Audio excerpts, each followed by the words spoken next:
ಧನಸ್ಸು ರಾಶಿ ಆರೋಗ್ಯದ ದೃಷ್ಟಿಯಿಂದ ನಿಮಗೊಂದು ಸ್ವಲ್ಪ ಸಮಸ್ಯೆ ಆಗುವಂತಹ ಸೂಚನೆಗಳಿದೆ. ಎಚ್ಚರಿಕೆ ಇರಲಿ. ನಿದ್ರಾಹೀನತೆ ಮತ್ತು ನರಗಳ ದೌರ್ಬಲ್ಯ ನಿಮಗೆ ಸಮಸ್ಯೆಯನ್ನು ಮಾಡ್ತಕ್ಕಂಥದ್ದು. ನರಗಳ ನೋವು ನಿಮಗೆ ಕಾಟವನ್ನು ಕೊಡುವಂಥದ್ದಾಗತ್ತೆ. ನೀವೇ ಎಲ್ಲವುದನ್ನು ಆರೈಕೆ ಮಾಡಿಕೊಳ್ತೀನಿ ಅಂತಕ್ಕಂಥದ್ದನ್ನು ಬಿಟ್ಟು ಸರಿಯಾದಂತಹ ವೈದ್ಯರ ಸಲಹೆಯನ್ನು ಪಡ್ಕೊಳ್ಳಿ ಅಂತಕ್ಕಂಥದ್ದು. ನಿಮ್ಮ ಕುಟುಂಬದಲ್ಲಿ ಸಣ್ಣ ಪುಟ್ಟ ವಿಚಾರಕ್ಕೆ ಜಗಳವಾಗತಕ್ಕಂತಹ ಸಾಧ್ಯತೆ. ಪ್ರೇಮಿಗಳು ಪರಸ್ಪರ ಅಸಹನೆಯಿಂದ ಜಗಳವಾಡ್ತಕ್ಕಂಥದ್ದು, ಒಬ್ಬರನ್ನು ಒಬ್ಬರು ಒಪ್ಪಿಕೊಳ್ಳದೇ ಇರತಕ್ಕಂಥದ್ದು, ಒಬ್ಬರ ತತ್ವ ಸಿದ್ಧಾಂತ ಒಬ್ಬರ ವಿಚಾರ ಮತ್ತೊಬ್ಬರಿಗೆ ಸರಿ ಅಂತ ಹೇಳಿ ಅನ್ನಿಸದೇ ಇರತಕ್ಕಂಥದ್ದು, ಇದಕ್ಕೆಲ್ಲ ಕಾರಣವಾದೀತು. ಅದನ್ನು ಗಮನಿಸ್ಕೊಳ್ಬೇಕು. ನಿಮ್ಮ ಮಾತು ಬಹಳ ಮೃದುವಾಗಿರಲಿ. ಒರಟುತನದ ಮಾತಿನಿಂದ ಮನಸ್ಸು ಒಡೆಯುವಂತಹ ಸಾಧ್ಯತೆ ಇರುತ್ತೆ. ನಿಮ್ಮ ಪ್ರೀತಿ ಪ್ರೇಮಗಳು ಕೂಡ ದೂರವಾಗುವಂತಹ ಸಾಧ್ಯತೆ ಇರುತ್ತೆ. ಆಡ್ತಕ್ಕಂತಹ ಮಾತು, ಸಂಸ್ಕಾರ ಇಲ್ಲದೆ ಇರತಕ್ಕಂತಹ ಮಾತು ಅನ್ನುವ ಮಾತು ಬಹಳ ಪ್ರಚಾರಕ್ಕೆ ಬರ್ತಕ್ಕಂಥದ್ದಾಗತ್ತೆ. ವೇಣುಗೋಪಾಲನನ್ನು ಪ್ರಾರ್ಥನೆಯನ್ನು ಮಾಡಿ ವಾಕ್ಶುದ್ಧವಾಗಲಿ, ಶುಭವಾಗಲಿ. ಮಕರ ರಾಶಿ, ನಿಮ್ಮ ಜೀವನದಲ್ಲಿ ನಗು, ಹಾಸ್ಯ ಇತ್ಯಾದಿಗಳೆಲ್ಲ ಇರಲಿ ಅಂತ ತುಂಬ ಹಂಬಲಿಸ್ತೀರಿ. ಆದರೆ ಅದು ಸಾಧ್ಯನಾ ಅಂತ ಹೇಳಿ ಯೋಚಿಸಬೇಕು. ನಿಮ್ಮ ಪೂರ್ವಜರು ಮಾಡಿದಂತಹ ಆಸ್ತಿ ನಿಮಗೆ ಸಿಕ್ಕುವಂತಹ ಯೋಗ. ಶ್ರೀಕೃಷ್ಣನ ಪೂಜೆ, ಅದರಿಂದ ಲಭಿಸ್ತಕ್ಕಂತಹ ಪುಣ್ಯಾಂಶ ಇವೆಲ್ಲವೂ ಕೂಡ ನಿಮಗೆ ಲಭ್ಯ. ಹಾಸ್ಯ ಕಲಾವಿದರು, ಮಿಮಿಕ್ರಿ ಮಾಡ್ತಕ್ಕಂಥವರು, ಇವರಿಗೆಲ್ಲ ಶುಭವಾದಂತಹ ದಿವಸ.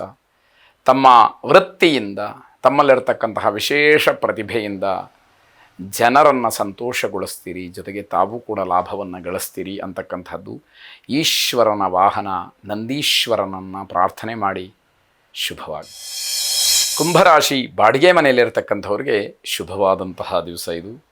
ಸ್ವಂತ ಮನೆಯನ್ನು ಮಾಡಿಕೊಳ್ತಕ್ಕಂತಹ, ಮನೆ ಕಟ್ಟತಕ್ಕಂತಹ, ಖರೀದಿ ಮಾಡ್ತಕ್ಕಂತಹ ಯೋಗ ನಿಮ್ಮ ಪಾಲಿಗೆ ಬರುವಂಥದ್ದು. ಅದರ ಬಗ್ಗೆ ಚರ್ಚೆ ನಡೆಯುತ್ತೆ. ಮಧ್ಯಾಹ್ನದ ನಂತರದಲ್ಲಿ ಮನೆಯ ಕಟ್ಟುವ ವಿಚಾರ ಅಥವಾ ಹೊಸ ಮನೆಯ ಖರೀದಿಯ ವಿಚಾರಕ್ಕೆ ಶುಭ ಸುದ್ದಿಯೂ ಕೂಡ ಇರತಕ್ಕಂಥದ್ದು. ತುಂಬ ಸಂತೋಷವಾಗಿ ಇರಬಹುದಾದಂತಹ ದಿವಸ. ಯಾವುದನ್ನು ಕೂಡ ಹಾಳು ಮಾಡಿಕೊಳ್ಬೇಡಿ ಅನ್ನುವಂಥದ್ದು. ಆರೋಗ್ಯದಲ್ಲಿ ಸಣ್ಣ ಪುಟ್ಟ ಏರುಪೇರುಗಳು ಕಾಣುತ್ತೆ. ಎಚ್ಚರಿಕೆಯನ್ನು ವಹಿಸಿ. ಭೂದೇವಿಯನ್ನು ವಿಶೇಷವಾಗಿ ಪ್ರಾರ್ಥನೆ ಮಾಡಿ, ಶುಭವಾಗಿ. ಕೊನೆಯದಾಗಿ ಮೀನರಾಶಿ, ಯಾವುದೇ ಕೆಲಸ ಮಾಡೋದಕ್ಕೂ ಮನಸ್ಸಿರಲಿಲ್ಲ. ಮನಸ್ಸಿಲ್ಲ ಅಂತಾದರೆ ಆ ಕೆಲಸದ ಗುಣಮಟ್ಟ ಚೆನ್ನಾಗಿರೋದಿಲ್ಲ. ಏನೋ ಬಲವಂತಕ ಆ ಕೆಲಸಗಳನ್ನು ಮಾಡಬೇಕಾಗತ್ತೆ. ಮನಯೇವ ಮನುಷ್ಯಾಣಂ ಕಾರಣಂ ಬಂಧಮೋಕ್ಷಯೋ ಅನ್ನುವಂತಹ ಮಾತು ನಮಗೆ ಆಗಾಗ ಜ್ಞಾಪಕಕ್ಕೆ ಬರಬೇಕಾಗತ್ತೆ. ನಿಮ್ಮ ಆಲಸ್ಯ, ಸೋಮಾರಿತನ ನಿಮ್ಮ ಕೆಲಸಗಳನ್ನು ಹಾಳು ಮಾಡುತ್ತೆ ಅನ್ನುವಂಥದ್ದು ಗೊತ್ತಾಗಬೇಕು. ಆಲಸ್ಯ ಅಂತಕ್ಕಂಥದ್ದು ಮನುಷ್ಯನ ಶರೀರದಲ್ಲಿರ್ತಕ್ಕಂತಹ ದೊಡ್ಡ ಶತ್ರು. ಆಲಸ್ಯಂ ಹಿ ಮನುಷ್ಯಾಣಾಂ ಶರೀರಸ್ಥೋ ಮಹಾನ್ ರಿಪುಹು. ಶರೀರದಲ್ಲಿರ್ತಕ್ಕಂತಹ ದೊಡ್ಡ ವಿರೋಧಿ ಶತ್ರು ಯಾರು ಅಂತಂದರೆ ಅದು ಆಲಸ್ಯ, ಸೋಮಾರಿತನ, ಜಾಡ್ಯ. ಅದು ದೂರವಾದರೆ ಮಾತ್ರ ಸರಿಯಾಗುವಂಥದ್ದು. ಅದೃಷ್ಟ, ನಿಮ್ಮ ಕೆಲಸ ಕಾರ್ಯಗಳಲ್ಲಿ ಸರಿಯಾಗಿ ಒಲಿಬೇಕು, ಸಕಾಲದಲ್ಲಿ ಆಗಬೇಕು ಅಂತಂದರೆ ಆಲಸ್ಯವನ್ನು ಬಿಟ್ಟು ಸಮಯಕ್ಕೆ ಹೆಚ್ಚಿನ ಆದ್ಯತೆಯನ್ನು ನೀಡಬೇಕಾದಂಥದ್ದು. ಸಾಯಂಕಾಲದ ವೇಳೆ ಅನಿರೀಕ್ಷಿತವಾಗಿ ಹಣ ನಿಮಗೆ ಸಿಕ್ಕುವಂಥದ್ದಾಗತ್ತೆ. ಯಾವುದೋ ಕೀಟ ಅಥವಾ ಇನ್ಯಾವುದೋ ಹುಳ ನಿಮಗೆ ಕಚ್ಚಿ ಅದು ಅಲರ್ಜಿಯ ರೀತಿಯಲ್ಲಿ ಆಗಬಹುದು ಅಂತ ಅರ್ಥ.